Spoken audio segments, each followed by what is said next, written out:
You have asked me that has China done investment in India? So the China has done great investment in India. Chinese companies like Alibaba, Tencent and Exome have invested in India startups and digital platforms. The Chinese e-commerce giant Alibaba has invested in Indian companies like Pantham and Big Basket. Similarly, Tech has invested is well known in India startups like Flipkart and Ola.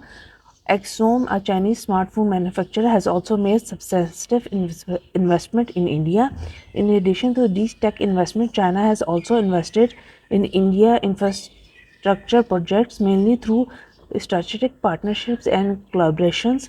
For example, China involvement in the development of the Delhi-Mumbai Industrial Corridor and Chennai-Bangalore Industrial Corridor showcases the investment in infrastructure and development of India.